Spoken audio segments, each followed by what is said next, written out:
राष्ट्रीय जनहित संघर्ष पार्टी के राष्ट्रीय अध्यक्ष श्री भानु प्रताप सिंह जी, आइए हम उनसे बात करते हैं। जो प्रधानमंत्री जी ने जो ये 20 लाख करोड़ रुपए पैकेज की जो घोषणा करी उस पर बात करते हैं।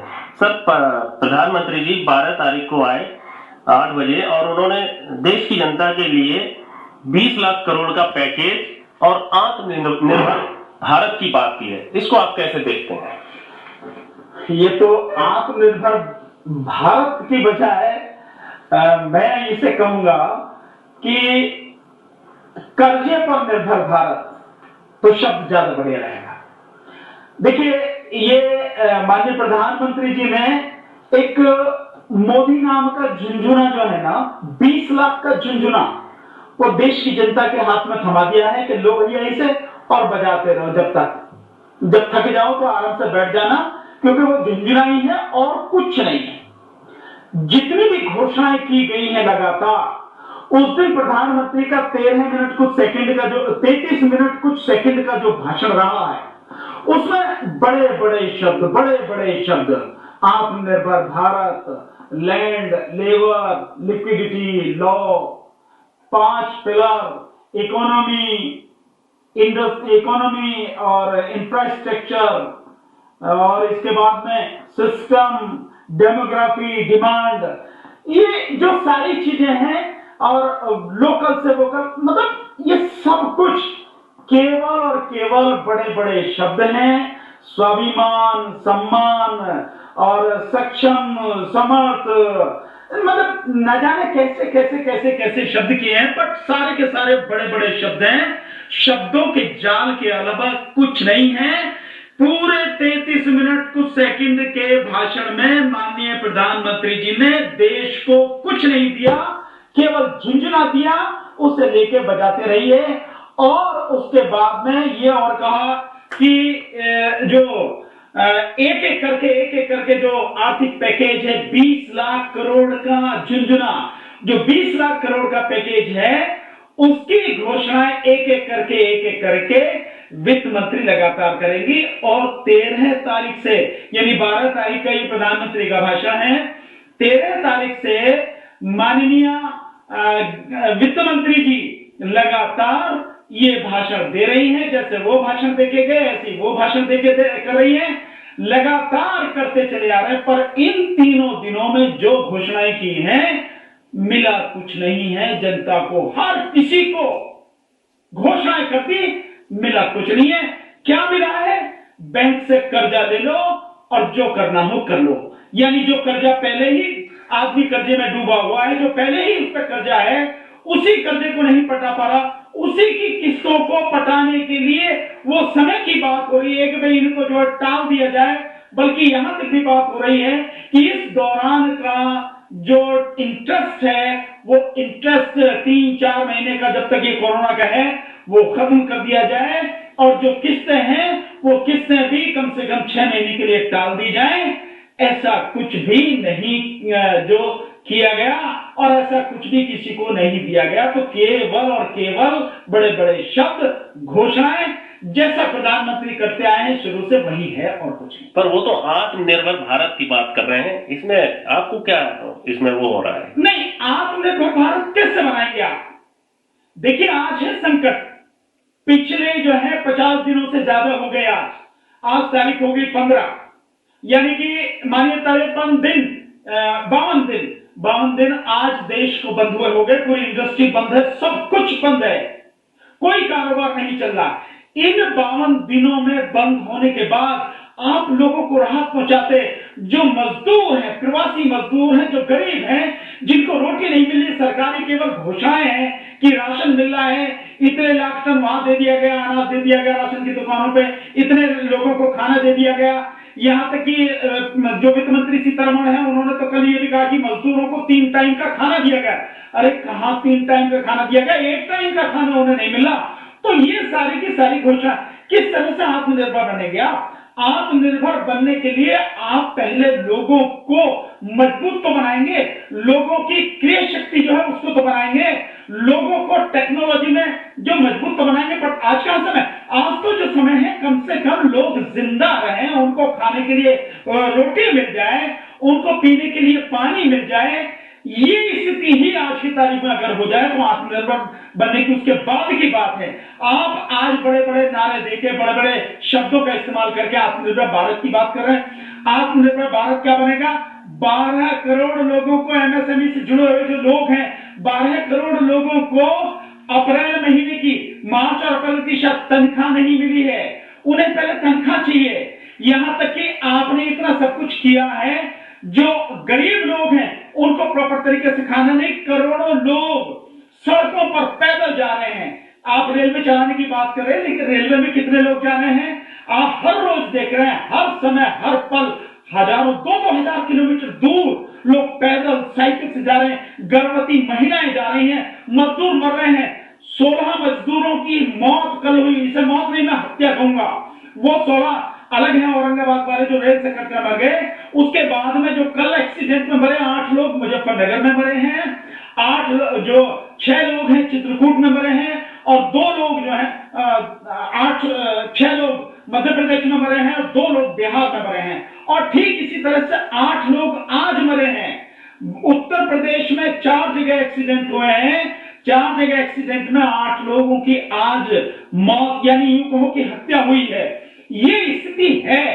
सो पहले इन गरीबों को ये घर पहुंच जाए, इनको रोटी मिल जाए, इनके बच्चों को निवाला मिल जाए, उसके बाद की बात है कोई आत्मनिर्भर होने की।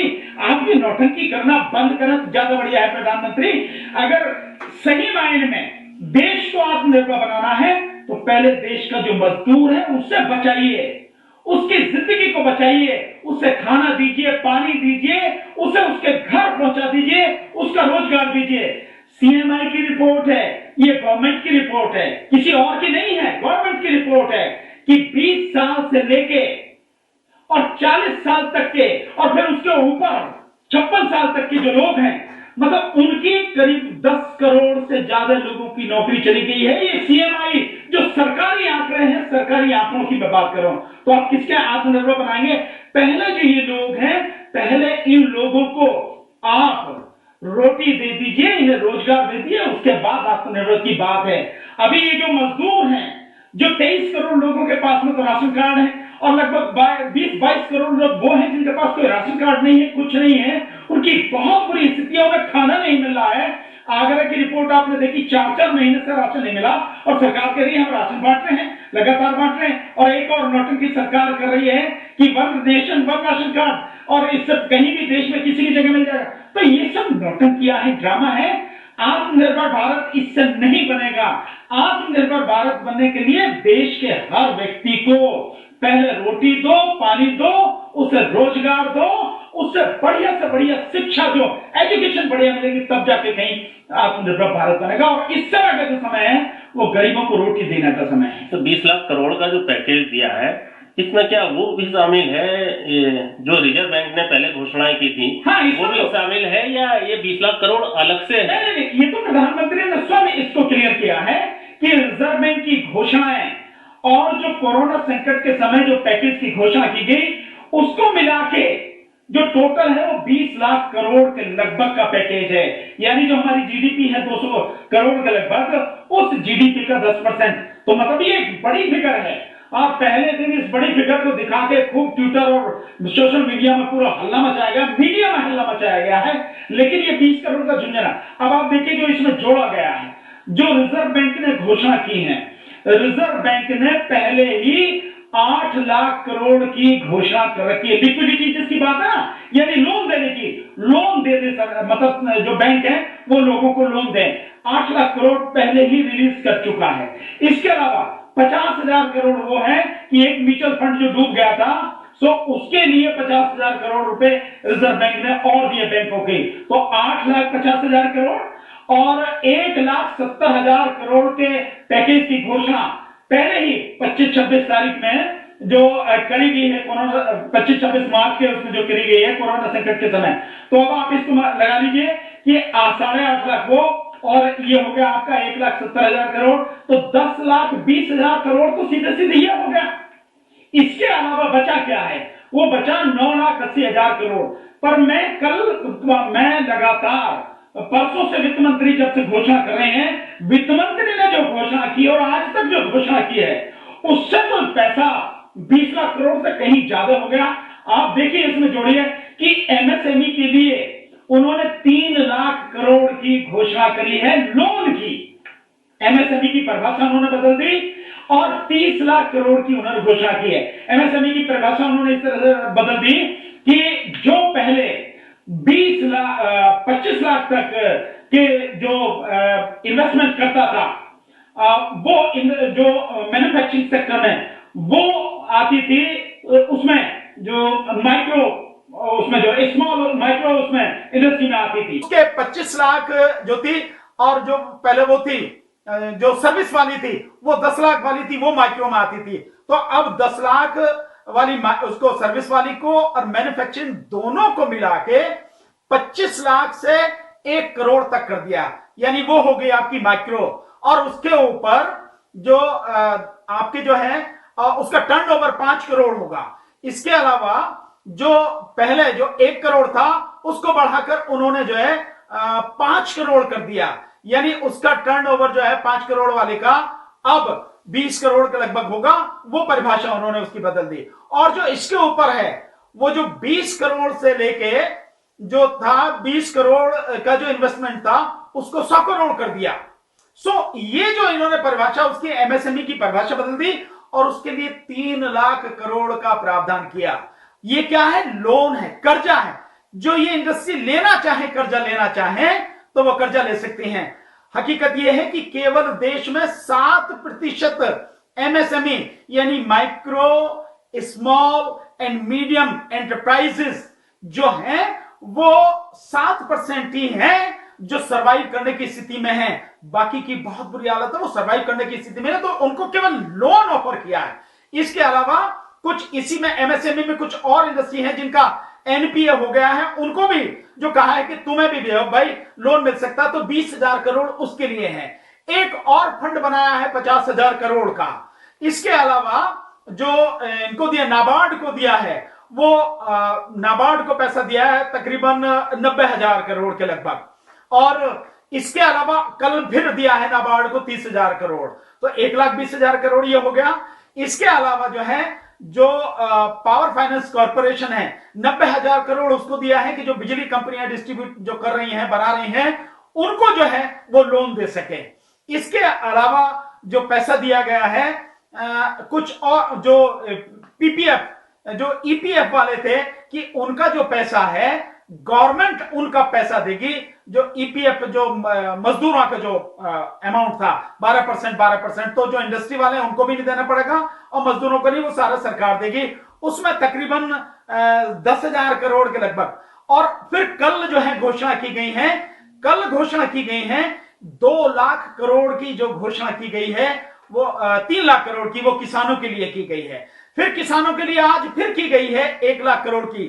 और इसी तरह से आज मछुआरों के लिए की गई 20,000 करोड़ की और 15,000 करोड़ की जो है वो डेयरी जो फार्मिंग है उसको डेयरी डेवलपमेंट के लिए की गई है।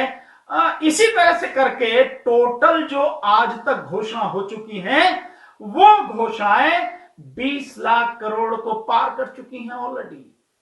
मतलब आप देखिए, नौटंकी देखिए। और इसमें किसी को चवन्नी नहीं मिली है, चवन्नी किसी को नहीं। हर किसी को बैंक से लोन ले ले, बैंक से कर्जा ले ले, बैंक से कर्जा लेके काम चला ले, चाहे वो किसान हो चाहे मजदूर हो, रेडी पटरी वाले जो उनको भी भैया 5,000 करोड़ उनके लिए कि वो भी 10,000 रुपए तक का जो है वो भी लोन ले सकते हैं। मतलब हर किसी को लोन, किसान को लोन, मजदूर को लोन, रेडी पटरी वाले को लोन, मछुआरे को लोन, डेयरी वाले को लोन, दूध वाले को लोन, जिसको देखो लोन ही लोन, बस लोन ही लोन। कर्जा ले लो, कर्जा ले लो।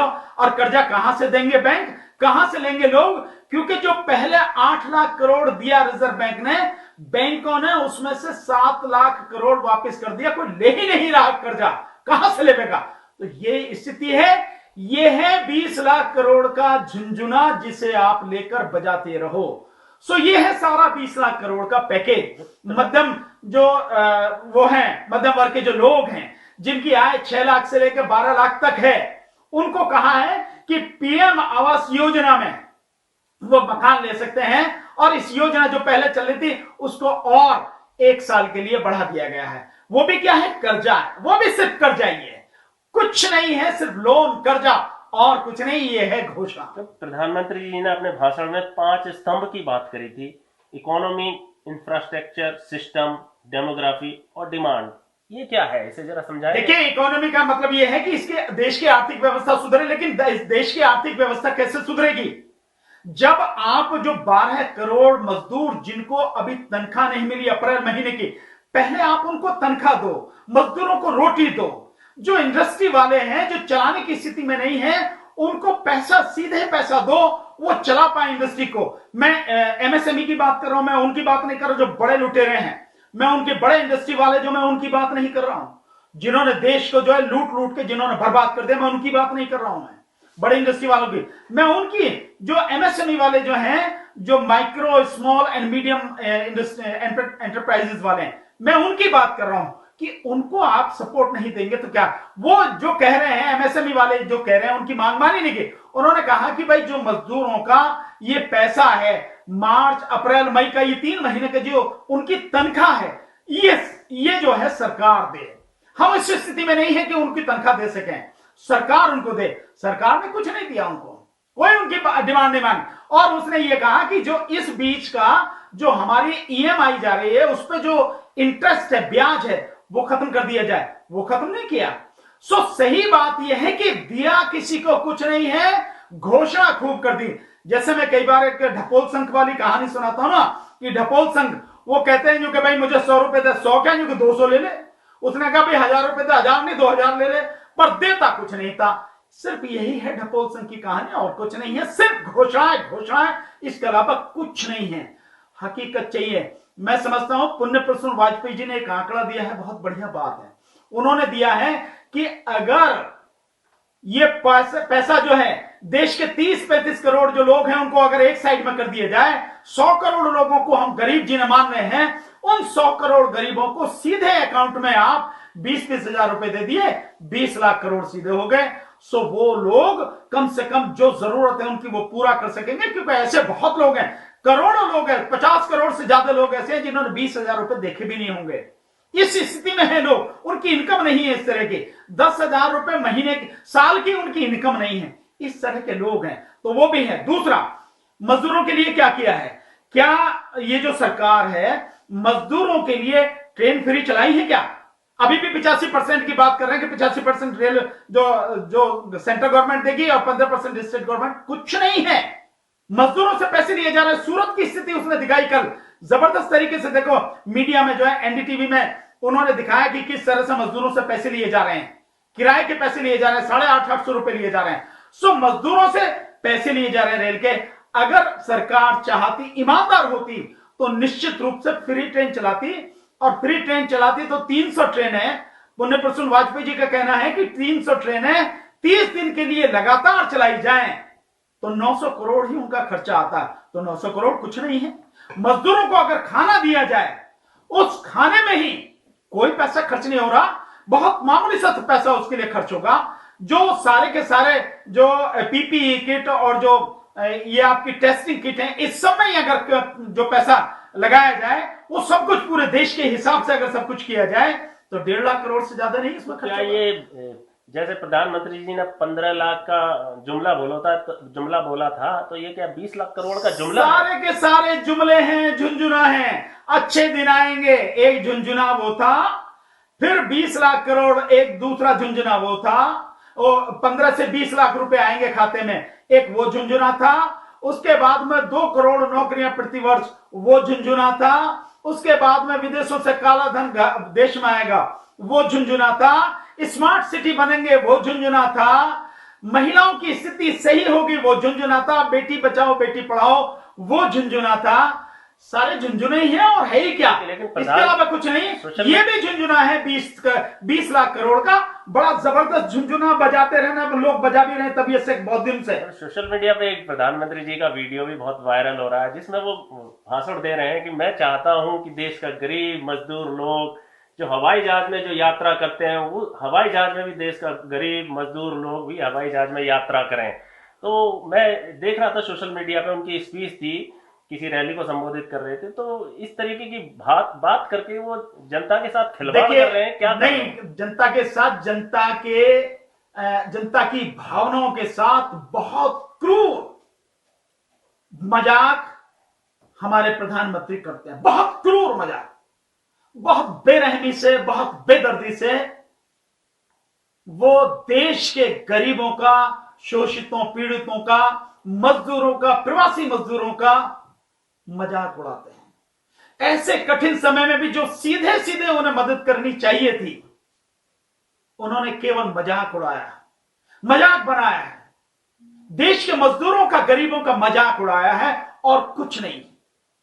ये भाषा जो वो बोलते हैं कि ये सब क्योंकि गरीबों के नाम पर, गरीबों को दिखाने के लिए, पर मैं समझता हूं उन गरीबों को भी अब समझ में आ जाना चाहिए, उन गरीबों को भी समझ में आ जाएगा, जरूर आ जाएगा, निश्चित रूप से आ रहा है कि जो तुम्हें हिंदू के नाम पर तुम्हें इकट्ठा करते थे, मुसलमानों से लड़ाते थे, और जो तुम्हें मंदिर के नाम पर इकट्ठा करते थे, जो मंदिर के नाम पर तुम्हारी वोटें लेते थे, हिंदू मुस्लिम कराते थे, वही लोग, वही हिंदू, वही हिंदुओं की सरकार, बीजेपी सरकार, मोदी सरकार, भारत सरकार तो कहते ही नहीं है, मोदी सरकार कहते हैं, वही मोदी सरकार आपके घावों पर, जले हुए मतलब जख्मों पर नमक छिड़क रही है बहुत बुरी तरह से, और केवल नमक छिड़क ही नहीं, नमक छिड़कने के बाद हाथ से उन्हें रगड़ भी रही है।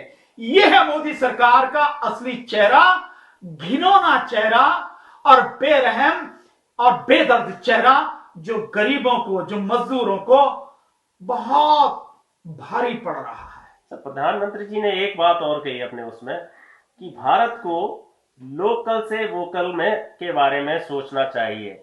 लोकल से वोकल, इसके बारे में जरा बताइए। लोकल से वोकल का मतलब यह है कि जो देश में ही उत्पाद बने और उन्हीं उत्पादों को लोग इस्तेमाल करें और उन्हीं की प्रचार करें। ये कहे हाँ भाई, ये जैसे मानो ये बनाया है कि कोई मशीन बनाई, कहे भाई अरे बहुत बढ़िया मशीन है भाई, देखो अपनी है, अपने यहाँ की है, इसकी मशीन का प्रचार करो भाई, ये देखो ये मशीन खरीदो। या यूं कहो कि किसी ने फावड़ा बनाया, यूं कहो किसी ने तसला बनाया, या यूं कहो किसी ने जो अटैची बनाई, ये यूं कहो कि किसी ने जो है बैग बनाया, किसी ने जो बाल्टी बनाई, किसी ने कोई बर्तन बनाया, मतलब इन सारी चीजों का, या यूं कहो कि खाने की कोई चीज जो उसने बनाई, जो इस सारी चीजों का, इनका न केवल आप खरीदो बल्कि इनका प्रचार करो। तो प्रधानमंत्री जी ने 3000 करोड़ रुपए की चाइना से वो मूर्ति क्यों बनवाई वहां? निश्चित रूप से यही कह रहा हूं कि एक व्यक्ति, उसकी कथनी और करनी में कितना जमीन आसमान का अंतर है, कि जो लोकल से वोकल की बात करता है, वही व्यक्ति सरदार पटेल जी की मूर्ति 3-3.5 करोड़ की चाइना के लोगों से बनवाता है। वही व्यक्ति जो गाड़ियां यूज करता है, जहां तक मैं समझता हूं वो विदेशी ही गाड़ियां हैं जिन गाड़ियों को यूज किया जा रहा है, BMW, वो देसी गाड़ियां नहीं हैं, वो विदेशी गाड़ियां हैं जिनको यूज किया जा रहा है। तो देसी गाड़ी में चलो ना, एम्बेसडर में चलो, फिएट में चलो ना, पता लग जाएगी क्या है स्थिति। तो लोकल से वोकल तभी शुरू होगा ना, तुम पहले शुरू करो। प्रधानमंत्री जी के उसमें भी 2000 करोड़ का के आसपास खर्चा आता है उनके जो, बिल्कुल। देखिए 600 करोड़ का तो बजट अभी पास ही हुआ है प्रधानमंत्री की सुरक्षा के लिए। बाकी प्रधानमंत्री का चेहरा दिखाने के लिए जो एडवर्टाइजमेंट होता है, प्रधानमंत्री की विदेश यात्राओं में जो खर्च होता है, मैंने कैलकुलेट किया कि लगभग 2000 करोड़ रुपया इस प्रधानमंत्री माननीय नरेंद्र मोदी जी के लिए खर्च होता है साल का। इस गरीब देश का, जहां मजदूरों को रोटी नहीं मिल रही, जहां मजदूरों को पानी नहीं मिल रहा, जो मजदूर सड़क पर चलने के लिए मजबूर हैं, गर्भवती महिलाएं मजबूर हैं, और अभी आपने देखा कि गर्भवती महिला एक को तो बच्चा भी रास्ते में हुआ और उसके बाद 2 घंटे बाद फिर वो मजबूरी में चली, 150 किलोमीटर अपने गांव पहुंची उसके लिए। मतलब आप पीड़ा समझ सकते हैं, मजदूरों की पीड़ा। कोई अपनी मां को, कोई अपनी बच्चे को वो खींच के ले जा रहा है गाड़ियों में। तो ये जो स्थिति है, ये बड़ा क्रूर चेहरा है प्रधानमंत्री जी का। उनकी कथनी और करनी में जमीन आसमान का अंतर है। कहते कुछ है, करते कुछ हैं, और देश की जनता के लिए कुछ नहीं है। 3 दिन में जो घोषणाएं हुई हैं, आज किसानों के लिए घोषणा हुई है, लेकिन कुछ नहीं है। कल प्रवासी मजदूरों के लिए घोषणा की गई थी, किसी के लिए भी तो कुछ नहीं है, कुछ नहीं। एक और जुमला दे दिया, 1 नेशन 1 राशन कार्ड, ये कब बनेगा, कब नहीं होगा, कुछ नहीं पता किसी को, कब से कब होंगे। तो ये सारी की सारी चीजें हैं। इस देश के साथ में जितना भद्दा, जितना क्रूर, जितना बेरहम मजाक माननीय प्रधानमंत्री नरेंद्र मोदी जी ने किया है। ये 20 लाख करोड़ का झुंझुना देकर इतना मजाक किसी और ने नहीं किया। मैं समझता हूं इतना बेदर्द उन्हें नहीं होना चाहिए, इतना बेरहम उन्हें नहीं होना चाहिए।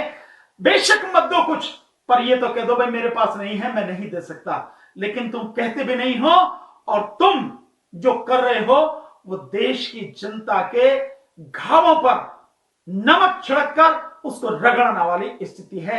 ऐसा मत करो। बहुत बहुत धन्यवाद। तो ये थे हमारे साथ भानु प्रताप सिंह, राष्ट्रीय जनता संघर्ष पार्टी के राष्ट्रीय अध्यक्ष, जिन्होंने बहुत ही बखूबी से जो प्रधानमंत्री जी ने जो 20 लाख करोड़ की घोषणा करी है उसके बारे में समझाया। आपको हमारा ये वीडियो कैसा लगा? चैनल को सब्सक्राइब करें, लाइक करें, वीडियो को शेयर करें और कमेंट बॉक्स में कमेंट जरूर